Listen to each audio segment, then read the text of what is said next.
Hello and welcome to the Becoming Who You Are podcast. Today we're going to have the second part of my talk with Jake from the voluntarylife.com.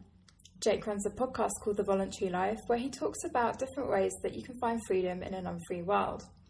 If you missed the first part of the chat, you can pop back and find it earlier on the feed. I hope you enjoyed today's conversation and I look forward to talking to you again very soon. I just wanted to come back to the voluntary life. We sort of went off on a little bit of a diversion there, which was great. But one thing I wanted to ask you about the voluntary life is, what were the biggest challenges that you faced in setting up this project?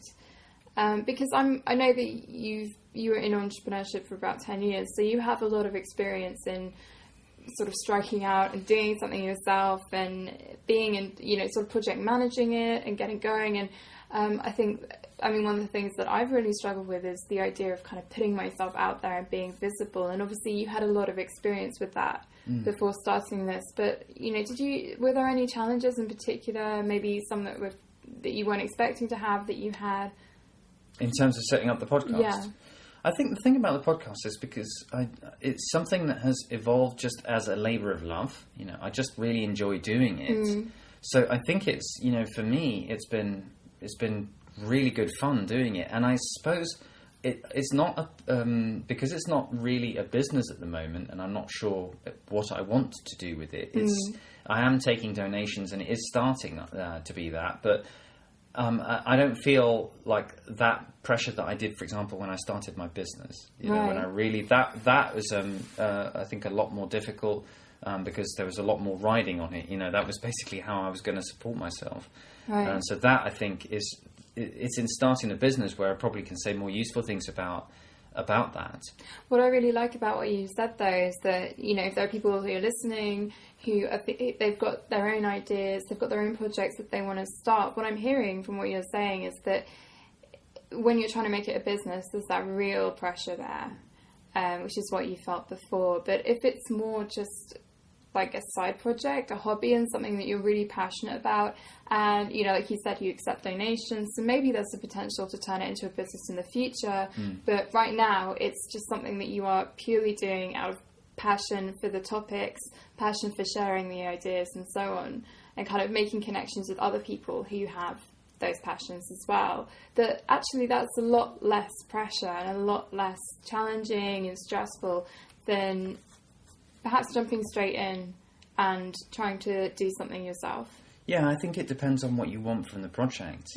I will say, though, in terms of what you said about, fears of putting yourself out there, I have certainly experienced that with the voluntary life too, because when you're talking about sort of some unconventional choices about freedom, these are subjects that I know, are going to sound kind of wacky to a lot of people, and are going to sound really, very unconventional and totally out there. And so there's definitely a part of me that experiences that fear of what level of acceptance am I going to have for putting these ideas out there? How much negative feedback am I going to get for talking about things which are not mainstream and not sort of bland, and so I definitely experienced that, and that's something that I don't think it's possible to completely detach yourself from.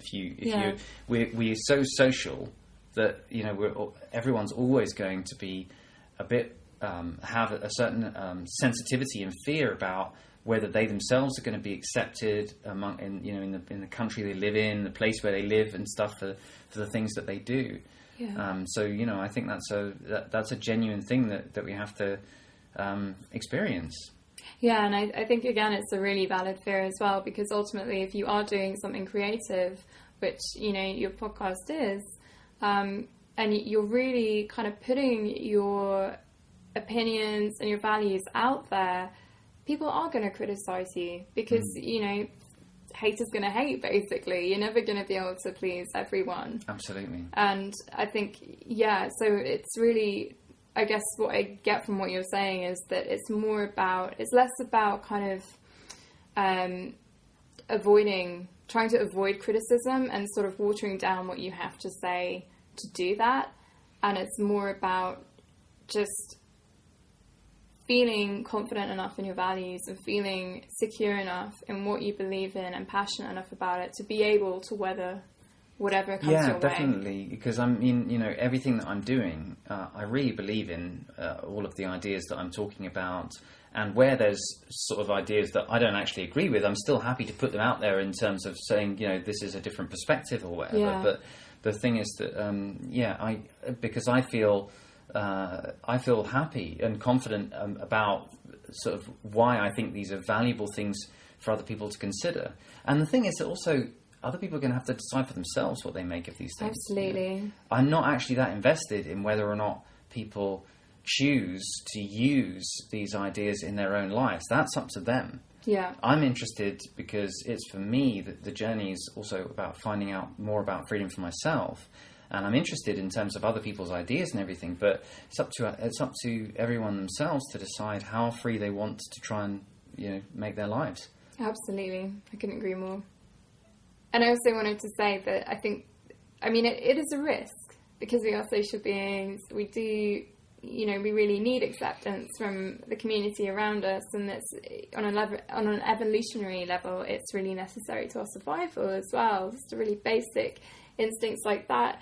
I think it is a risk putting your ideas out there, especially if they kind of go against the grain a little bit. And I think it's a really brave thing to do. Oh, thank you. I really appreciate that. I do feel that I am by no means a great example of just always putting yourself totally out there, because I know that, for example, when I started my business, I was very conscious about trying to be as professional as possible and present a very professional image and to be as convincing, because I was selling consultancy and quite high level sort of analytical consultancy. And so, I got quite invested in the image of the company and the image of the work that we do. And I think there's a positive side to that, which is to do with integrity of the work and showing that you're reliable and trustworthy. But there's also another side, which is that I felt like I had to be quite careful about talking in more broader terms about my interests. Being yourself. Yeah, absolutely. And there's a cost to your authenticity in that as well. Definitely. And for now, I think one of the things about the voluntary life is that, I'm just talking about all the things that really interest me, which is great. I think that's one of the really great things about doing your own thing as well, because obviously entrepreneurship is not for everybody. Some people feel a lot more comfortable working for a small, medium, large-sized company, or working with other people, having a boss or a manager who will kind of structure their day for them, etc. And, for understandable reasons, it's really hard sometimes not having that. But I guess that's one of the things is that, in my experience, certainly when I have been in that kind of environment, I have definitely had to present a certain facade or watered down portion of myself, and ultimately it's inevitably become very frustrating. I felt very dissatisfied because with the sort of fear of visibility that I talked about earlier, there is also a real desire to be visible and to be yourself, and to be able to kind of share your ideas with people. And sometimes you have to work out what the best approach is to making sure that you do feel visible and you are able to be authentic, because sometimes it's just the fact of life that you have to have a sort of one part of your life where you're only going to be talking about work related specific things, and another part of your life where you you have your friendships and everything where you can be truly authentic. But that distinction has always got, I think, some risks involved in it. And you've got to be careful about how you get to stay in touch with your authenticity. I know that for me, there came a time when I really felt like, okay, I've had enough. Once I'd sold my business, I was working for a really big corporation, and I was sort of fitting into somebody else's structure in business, and I really didn't feel like I could be authentic in my own professional way in that business either. So it was kind of the worst of both worlds. Like I kept my personal and my private life, my private interests out of work, which I considered to be part of just the aspect of professionalism. But even in work, I didn't feel able to do the kind of work that I wanted to do and to work in the way that I wanted to work. And that's a kind of authenticity too, is your professional authenticity to be able to work in the way that you feel is what your clients or your customers need and what you feel is the good work that you want to do and so forth. Absolutely. And to be able to work in an environment and be in an environment that is conducive to you doing your best work as well. And because, just going back to the whole issue of creativity, it's incredibly meaningful and fulfilling and satisfying to know that you are producing sort of the best creative work that you can do. And it's incredibly frustrating and dissatisfying and unfulfilling when that's being stifled for whatever reason, whether it's the corporate environment or the culture of the company you work for, or just the kind of work that you're doing isn't sort of, floating your boat. It is really, really tough when that's the case. Yeah, definitely. So what does the future hold for the Voluntary Life? Do you know? That's a very good question. I mean, it's an interesting time at the moment because I'm not sure what I'm going to do with the Voluntary Life. I'm really enjoying the feedback. I'm really enjoying hearing people tell me about how they've experienced the podcasts and the ideas, and it's really rewarding to hear about people, actually finding value in the podcast and doing things with these ideas themselves. I find that really rewarding. So I'm not sure quite where I'm going to take it next, and that's an interesting place to be in because I suppose I spent a long time really trying to build and plan and develop an enterprise and a business and go forward and look very as long term as possible. But I also kind of realised that there are some aspects of any project where it does kind of have a life of its own and it does sort of evolve. Absolutely. I think you can be very conscious about that, and it's good, especially in a business context. You need to be really measuring everything and conscious of exactly what's going on. But there's also a certain extent to which it sort of takes on its own dynamic, its own life. And so I have ideas for books that can come out of what I'm doing, and I'm thinking about those. I also have ideas for more podcasts and more content that I want to talk about. So it's a time of transition. We'll have to see. That's great. And what I really like about what you're saying is that quite often if people are thinking of starting their own projects, or just to take the entrepreneurship angle, for example, there's a lot of conflicting advice about how you should start your business that goes around now. But a lot of people are in the camp of you should know where you're going and you should have your, 10-page business plan and you should have all these trajectories and projections for the future and everything. And I really like what you said about the fact that if you start a project like this, especially a creative project, you don't know where it's going because it always has a life of its own. And that's quite scary for people. But what I really like about what you're saying is the fact that it's okay not to have a plan. You don't have to have this sort of 5-year, 10-year projection of what's going to happen in the future and where your project is going to go and know what exactly you want to do with it, whether it's a hobby, a business, whatever. If there's something that you're passionate about and you love, it's okay not to know what you're going to do with it in the future because right now you're loving it. And that's the most important thing, is if it feels meaningful and fulfilling to you right now. Absolutely. I think the one thing that I would say is it's more important to be conscious about what is going on now in your project, what you're doing now, and to actually be very aware of what you're doing and why you're doing it, than it is to have grand plans about what's going to happen in 5 years' time. Yeah. And so, I talked about this in one of the podcasts, but just very briefly, for example, business plans, you can often write these business plans about we're going to do X, we're going to do Y, and then, year 3, this is going to happen, and year 5, this is going to happen. And these are big sort of dreams about the future, which have very limited contact with reality in comparison to the reality of what is happening now. The thing that I think really helped me in my business was measuring everything about what was going on in the business itself. How profitable were each of the different activities we're involved in? How much time was everything taking? How was the cash flow working? When were bills going to get paid? These were all being really conscious of the now. And I think that's true, not just in a business, but in a hobby or anything. It's more important to be aware of why are you doing what it is you're doing now? What are you getting out of it?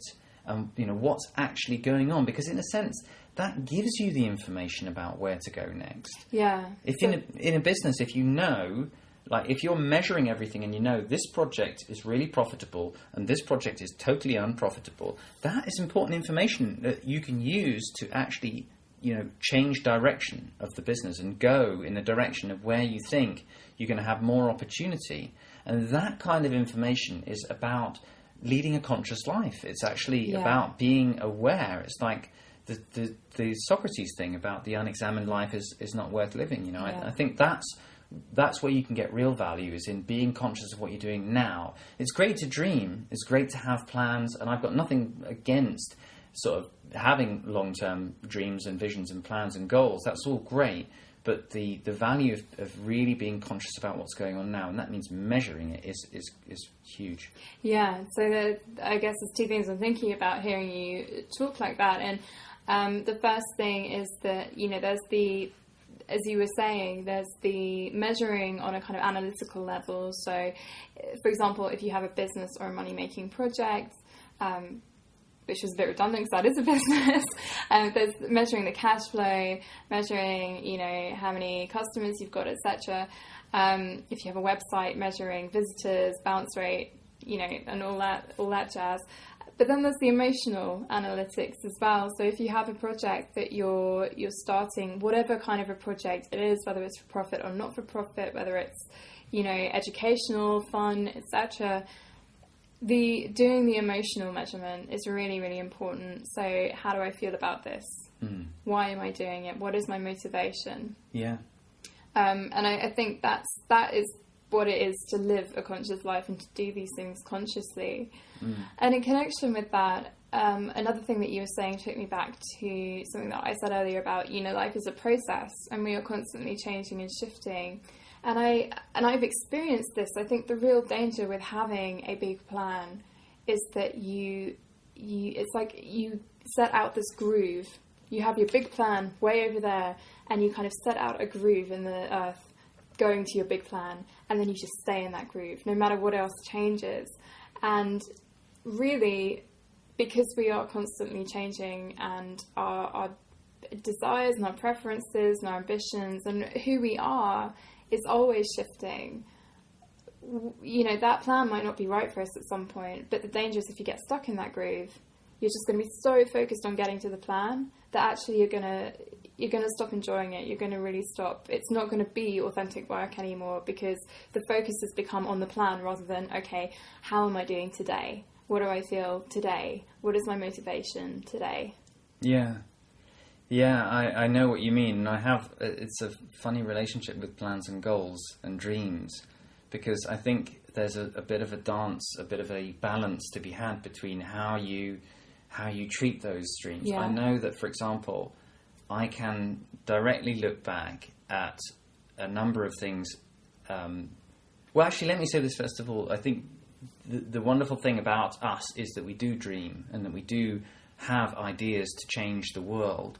And there's a great quote in that book, The Philosophical Baby, where I think Alison Gopnik talks about, if you look at the world around you, the building that you're in at the moment, that was somebody's dream once. That was somebody's vision. That only existed in someone's mind, and we built it, Yeah. And our whole world is an imagined world that has come because we have had goals and plans and dreams, and we have actually looked at the world now and saw something that could be different and gone and changed it.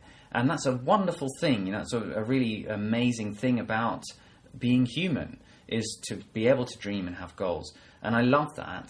At the same time, it is true that I can look back on my life and I know there have been times when I've been so bloody minded about a specific goal that I've completely missed out the reality of the situation. And for example, a negotiation went really badly because I just did not see that the situation was different to how I envisaged. This is how it should work in the end, right? Yeah. And other circumstances, you can get very focused on doing one thing, and you can lose track of the reality that you're in.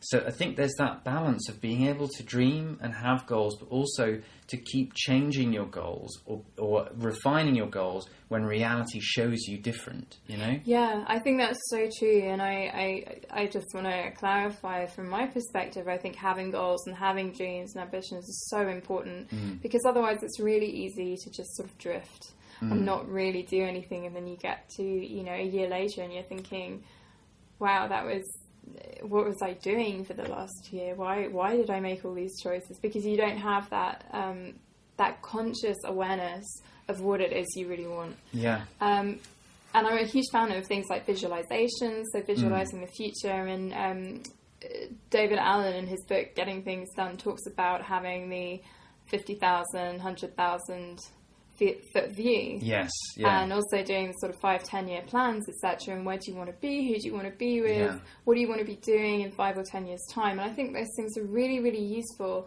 But I think it's so crucial to remember as well that if you do that, and if you make your 5 or 10 year plan, if you do a visualization and you see your future, that is not set in stone. Yeah. That's just where you are right now. And you can go back in, tomorrow or in 2 weeks, and it might be completely different. Yeah. But it's just staying conscious of where you are right now and what do you want in the future right now. And that it's okay if that changes. Yeah, I think it's being open to negotiating with yourself. Yeah. It's so that I think that we can have a fear that if I really put this goal out there and commit it to paper, I'm going to become a slave driver of myself. Yeah. And I'm going to work myself to death trying to get to this goal when it might not actually work out or something. I think it works best when we have the courage to commit that goal to paper, to be aware of what that goal is, but also that we're able to negotiate with ourselves when the goal changes. Yeah, we have the courage to commit and the courage to change as well. Yeah. And so for the example I gave before, it was a negotiation that really didn't work out well because I committed to this goal, and then I just thought, right, I'm just going to plow on and try and get... And that I lost track of that. Once, an example I can think of where it worked better is that when I actually started my business, I was convinced it was going to be a web-based application service provision, which would be that people would log on and we would charge them a fee to use our software online, and that was how it was going to work, right? And after a year and a half of developing, where we'd done some consultancy work to pay the bills of the software development, a friend of mine helped me, sort of advised me about how the business was going and said, that's where you're making money, and there's so much development to be made in consultancy, and there's so much development to be done to turn it into this web-based thing. Yeah. Why do you want to do that? And I felt great about actually being able to change the goal. Because, it was reality had shown that actually it's just not going to work like that. Yeah, and I think deep down, don't you, when you're in situations like that it's just not working. There's always this kind of rising sense of anxiety that comes up, and it's quite a relief when someone says, you don't have to do this. Yeah. You've got this other option as well, and you're like, phew, Yeah. Sometimes we need that outside perspective. I certainly found that helpful, to get a friend and sort of a mentor to help me think through those ideas, because this balance between having the courage to dream but also the courage to negotiate with yourself, it's very hard to do alone as well. I think it's good to talk. That's one of these, and this sort of brings it back to what we were talking about in terms of needing support. And it being really important who you surround yourself with. You need people in your life who you can actually talk about your dreams with. And you can talk about it in a way that they're not going to just stamp all over them, but they're also going to help you when it comes to thinking like, this dream is coming into contact with reality and sort of sparks are flying. And why is that, why isn't that working better, Yeah, absolutely. And one thing that came up for me when you were saying that is I was just thinking, that they'll be able to support you, and they'll know what kind of motivation you need as well. Like, they'll know you well enough to know what kind of support to offer. So I was just thinking of an example, and this is on a completely different level to what you were talking about with your business, but we've had conversations about when I go running, and I always set myself a target. So I have a certain place along the coastline that I aim to get to, and I was actually thinking this a few days ago because I went out and I got a really bad stitch halfway through. Like, I've never had a stitch quite like that before. I don't usually get stitches, so it really took me by surprise. And I was only halfway to my target point, and I was literally like limping along, trying to force myself to get to this. And because I have a very strong, I have that internal slave driver, big time. So if I set myself a goal, it's really hard for me to change it. And especially with measurable things like how far you can run. So like measurable things I find really hard to change. And I was actually thinking of a conversation that we'd had a few days before that, when you pointed that out to me and you said, you know, you don't always have to go that far. Like, you don't have to turn it into a torture exercise, because, you know, it's exercise, it's good for you. As long as you do some, it's fine, basically. You don't always have to push yourself so hard. And that was really helpful. That was the kind of support that I needed at that point. And so it was really helpful for me going out running a few days ago, getting this excruciating stitch and thinking, like, it's okay for me to walk for a bit. You know, I don't have to sort of power through, because I know that there'll be other people who would say, oh, well, you know, no pain, no gain, you've got to power through it and keep going. But that's, for me, that is not the kind of support that I need, because I already have that voice telling me you should be powering through it. So what's helpful for me is having the different perspective of, like, it's okay not to do that. It's okay to walk for a bit. It's okay to take it easy on yourself, and not for that slave driver to kind of not be punishing you and not be making you do things that are physically painful or uncomfortable. I'm so glad. I mean, that's one of the things that, you know, I treasure about our relationship, is that I think we are able to give each other support in that way. And that's, you know, that's something that is very important to have that in your life. Yeah, and I think having the right kind of support. Absolutely, really and crucial. I receive the same kind of support from you all the time as well. So, you know, that's really important. And I think that's why we're talking about this, because I think this is something that I hope other people can experience in their relationships too, and both in their romantic relationships and their friendships and so forth, that you can get people in your life and people around you who you feel able to be authentic with and to get support from at the same time. Absolutely. And I think just on that note, I think you need to be authentic with people in order to get the right kind of support. So as I was just saying, you know, if someone had said to me, well, no pain, no gain, that wouldn't have been particularly helpful for me, because I already have that drive. But because you know me so well, and because I'm able to be authentic with you, you know that the kind of support I need is slightly gentler approach, where you can tell me, you know, it's okay to take a break. Yeah, absolutely. So I think that's really important too.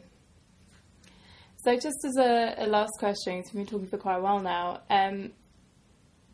if people are listening, I'm assuming there are people listening who have projects that they've been thinking about, they've had things that they're kind of mulling over, things they might want to put out there, whatever that might be, things they really want to pursue, things they're passionate about.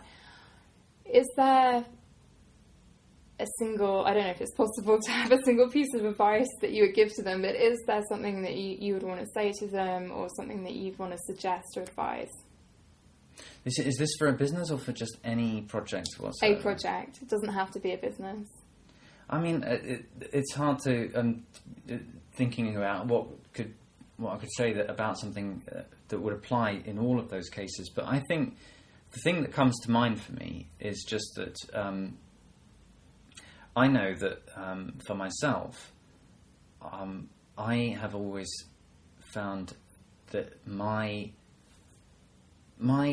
interest and passion about a subject is what's carried me through all of the difficult times in starting up any project, because there's no way of completely avoiding any fear or any risk or any exhaustion or anything like that. And you've got to find something that's going to get you out of bed in the morning and that's going to actually make you want to do this project. Yeah. And so I just think that, that thing that you're really interested in is what carries you through. I mean, I did, but my career doesn't really have any clear trajectory. It's gone all over the place. But one of the things that I did was I went to live in Germany because I was just really fascinated by Berlin and by learning more about the language and the people and being there. And that, that was what sort of powered me to go and do that. Right. And I did a PhD, and I met during my PhD a lot of people who sort of got stuck doing PhDs because it's one of those things where finishing a PhD is, it's a kind of a cliche that people can carry on for years and never get it finished. And I was just really lucky that I was doing a PhD about a subject that I was really, really genuinely interested to know the results of. I was doing some analysis about a subject that I wanted to know what the outcome would be and what it would mean and how it fitted into the wider context of scientific research in this field and what the implications could be. So that sort of, because there was a lot of really boring stuff to do. Yeah. But that's what got me through. Yeah. So I was genuinely interested in it and I felt genuinely passionate about it. And the same with starting the business. I was genuinely interested in what my business was about, and then I thought it provided real value. That I thought, this is something that is a good thing for me to be spending my time on. That I'm not going to regret whatever happens to the business. I'm not going to regret trying to do this because I really believe in it, and I really think that this is important. So I know a lot of people who've made money and have done successful stuff just because they've seen an opportunity, a clever opportunity, some kind of financial arbitrage or whatever it is, and they're able to get excitement out of that. And if that's where you're able to get excitement, great. But if you just see an opportunity but you're not actually that interested in it, I don't think it's going to work. So I guess for those people, it's about there is an excitement for them and a passion for them in seizing an opportunity, and that's right. That's the thing that gets them out of bed in the morning. But if you see an opportunity and you think, I should take that opportunity, but you're not actually particularly passionate about it, that's probably not going to work out for you. Absolutely. Yeah, absolutely. That's great advice. Thank you for sharing that. Yeah, and because I think whatever you do, you're going to be involved in selling these ideas to somebody else. Even if it's a not-for-profit project or whatever it is, you still want to, explain what your value proposition, whatever it is, your ideas, your blog, your project, your community thing, whatever it is. You're pitching a story. You're pitching something. It's always going to be you're trying to sell to other people. And the first thing that happens is that anyone you talk to is able to tell whether or not you actually believe in what you're doing. Everyone can tell that. You can't fake it. So, if you don't really believe in what you're doing, people will smell that on you immediately and they will not be interested, and you'll get negative feedback, and it'll be that much harder as well. Whereas if you believe in what you're doing and you really are passionate about it, even if you're at the stage where, you've basically just got, you've written your email address on a piece of paper because you don't even have business cards yet or whatever, you're still going to be convincing because people actually sense that you genuinely believe in what you're doing, and there's an integrity in that, I think. So that's the one thing that comes to mind for me. Great. I think that's so helpful, and like I said, thank you for sharing it. My pleasure. Well, thanks a lot for talking to me today. It's been an absolute pleasure having you on the podcast, and I'm sure this will be really, really helpful for people listening. We've covered a huge range of topics, far more than I was actually expecting, but I think that's great because I think there's a little something for everyone in here. So thank you so much for your time. Yeah, thank you so much for having me on your podcast. I really appreciate it. So that's it for today.